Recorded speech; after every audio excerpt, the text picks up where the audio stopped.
အခုဒီအိတ်သေးသင်ခန်းစာမှာဘာပြောချင်တာလဲဆိုဘာလေးပြောချင်တာလဲဆိုတော့ charge ထည့်နည်းလေးပါ charge ဆိုတော့ charge တွေ grad တွေပေါ့နော်အဲ့မှာ grad ကိုမှ line grad တွေ pine grad တွေနောက်တစ်ခါကြာလို့ရှိရင်အမျိုးစုံပေါ့နော် grad အမျိုးစုံလေးဒါလေးကတော့ကိုရဲ့ပေါ့နော်ကိုရဲ့ဇယားနဲ့ကိုလှုပ်ထားတဲ့လုံနဲ့ကိုက်ညီရဲ့ grad ကလေးတွေကိုဘာသာရွေးပြီးတော့ထည့်ရမှာပေါ့နော်ဒါအခုလောလောဆယ် grad ထည့်နည်းလေးကိုတစ်ချက်ပြောပြမှာပါအခုဆိုလို့ရှိရင်ဒါကလာအလိုက်ကွန်ပျူတာလေးလာသူများအဖွဲ့သို့ဝင်ရောက်သူစည်ရင်းဆိုပြီးတော့ဒါဥပမာအနေလေးနဲ့ပေါ့နော်ဥပမာအနေလေးနဲ့ထည့်ရိုက်ထားတာပါဒီ data ရဲ့အမှန်လည်းမဟုတ်ဘူးပေါ့နော်ရိုက်ထားတဲ့ data လေးတွေမှာကျမတို့က graph လေးထည့်ကြည့်မယ်နော်ဟုတ်ပြီ graph ထည့်မယ်ဆိုလို့ရှိရင်ဒီမှာကျမစမ်းထည့်ထားတာလေးရှိတယ်ဒါလေးဒီ graph ကလေးကိုထည့်ထားတာပေါ့နော်အခုဆိုရင် graph ရဲ့သဘောတရားကဇယားလေးကိုကြည့်လိုက်လို့ရှိရင်သိလာတဲ့ data နဲ့ graph ကလေးကိုကြည့်လိုက်ရင်သိလာတဲ့ data နဲ့အတူတူပဲဖြစ်ကြမယ်ဒါကတော့ပုံအနေနဲ့ပြတယ်ဒါကတော့စာအနေနဲ့ပြတယ်အဲ့ဒီသဘောလေးပါဟုတ်ပြီအဲ့ဒါဆိုရင်ကျမကဒီ graph ကလေးကိုစမ်းပြီးတော့ထည့်ပြမယ်အဲ့တော့ graph ထည့်မယ်ဆိုရင် graph ထည့်ခြင်းနဲ့အကွက်တွေပေါ့နော်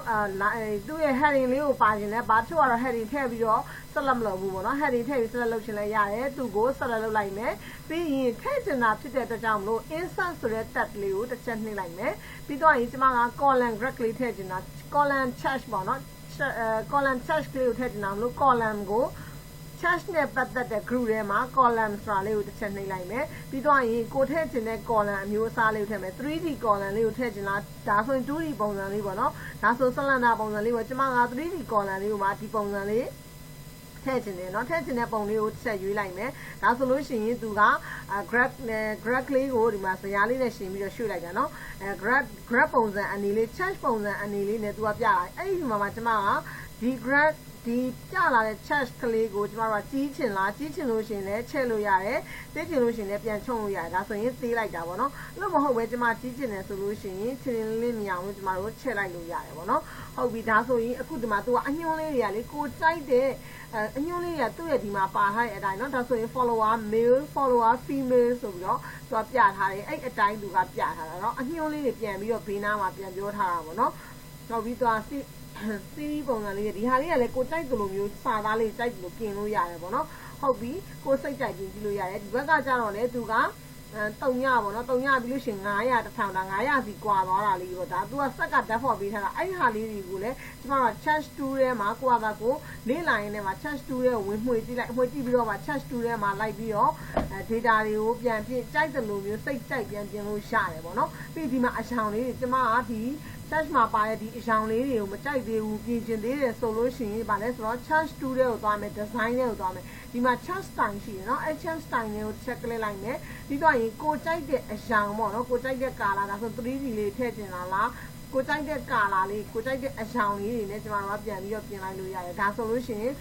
သူ့ရဲ့ဒီထဲမှာပါပြီးသားပေါ့เนาะပါပြီးသားအထက်ကနေကိုကြိုက်တဲ့ color ကိုကြိုက်တဲ့အရောင်လေးနဲ့ပြန်ပြင်ပေးတာပေါ့เนาะဟုတ်ပြီဒီပုံစံကြိုက်ရဆိုရင်ဒီပုံစံလေးပြန်တင်လို့ရတယ်ဒီမှာအောက်မှာဆိုလို့ရှိရင်သူ့အညွှန်းလေးတွေပေါ့နော်ဒါဆိုရင် month လေးကအောက်မှာရှိရပေါ့ January February March April May ဟုတ်ပြီအဲ့တော့ကိုကြိုက်သလိုမျိုးဒီမှာပါတဲ့ font လေးကအစားလိုက်တင်လို့ရတယ်အခုဆိုရင်ဒီမှာမြင်ရတဲ့ font လေးကိုပုံစံမကြိုက်သေးဘူးဆိုလို့ရှိရင်ကျမတို့ကဒီ charge ကလေးကိုပဲပေါ်နေတဲ့ charge ကလေးကိုပဲ select လုပ်မယ်ပြီးရင် home နဲ့သွားပြီးတော့ကိုကြိုက်တဲ့ဟောနော်ဖောင်လေးတွေသွားပြင်လို့ရတယ်တိုင်းညူးလိုမယ်တိုင်းညူးဆိုမှထည့်ခြင်းလဲတိုင်းညူးလိုမယ်ပေါ့နော်ကိုကြိုက်တာဖောင်လေးတွေပြီးကာလာလေးတွေအစရှိတဲ့ဖြစ်ပေါ့နော်ဒီဘေးနားမှာရှိတဲ့ကွာခြားချက်လေးတွေကအစပေါ့နော်ဒီမှာပေါ်နေ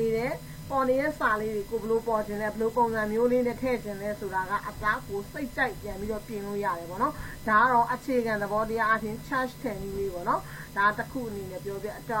charge ထည့်နည်းကိုဒီမှာဘာနေလဲဆို column charge ထည့်နည်းအနေနဲ့ထည့်နည်းလေးကိုအရင်နမူနာပြောပြတာပါတကယ်လို့ column charge မထည့်ချင်ဘူးနော် line check ကိုထည့်ချင်တယ်ဆိုလို့ရှိရင်အဲ့လိုပဲဒီချီပြီးသား column check ကိုဖြတ်လိုက်မယ်နော်အဲ့ဒီတော့ပြီးရင် line check ထည့်ချင်တယ်ဆိုလို့ရှိရင်သူ့ကိုပဲဆော့အတိုင်းပဲ insert ထဲကနေပြီးတော့ charge အုပ်စုတွေကနေ column check ကိုမရွေးတော့ဒီခါကျ line check လေးကိုရွေးလိုက်မယ်ပြီးရင်ကိုထည့်ချင်တဲ့ပုံစံလေးကဘယ်လိုမျိုးလေးလဲဒီမှာပြထားတဲ့ design လေးအတိုင်းပေါ့နော်ကိုထည့်ချင်တဲ့ပုံစံအတိုင်းလေးကိုရွှေ့လိုက်ဒါဆိုလို့ရှိရင်သူကဒီမှာ line check အနေနဲ့ပြနိုင်တယ်ပေါ့နော် line လေးတွေနဲ့ charge ကို line charge အနေနဲ့ပြနိုင်တယ်နော်ဒါဆိုလို့ရှိရင်ကျမတို့ကဒီမှာဒီ line charge လေးကိုကြည့်လိုက်တာနဲ့ဒီမှာပေါ့စာထဲမှာရေးထားတဲ့အတိုင်းလေးကိုမြင်ရတယ်လို့မျိုးကနန်းလေးကိုဖတ်လို့ရမယ်ပြီးတော့ရင် January လမှာ ဘယ်နှစ်ယောက်ပေါ့နော်မေးပေါ့နော်အမျိုးသား follower ဘယ်နှစ်ယောက်လဲအမျိုးသမီး follower ဘယ်နှစ်ယောက်လဲဆိုတာလေးပြလို့ရတယ်အခုဒီမှာဆိုလို့ရှိရင်အနီရောင် line လေးနဲ့ပြထားတာဆိုလို့ရှိရင် female ပေါ့နော်အမျိုးသမီး follower အပြရောင်လေးနဲ့ပြထားတာဆိုလို့ရှိရင်တော့ male ပေါ့နော် follower မှာ male အဲ့လိုမျိုးလေးကိုဒီဇယားလေးကိုကြည့်လိုက်တယ်လို့မျိုးပဲဒီ chart လေးကိုကြည့်လို့ရှိရင် data တွေကိုသိနိုင်တယ်ဒါဆို chart ရဲ့သဘောတရားက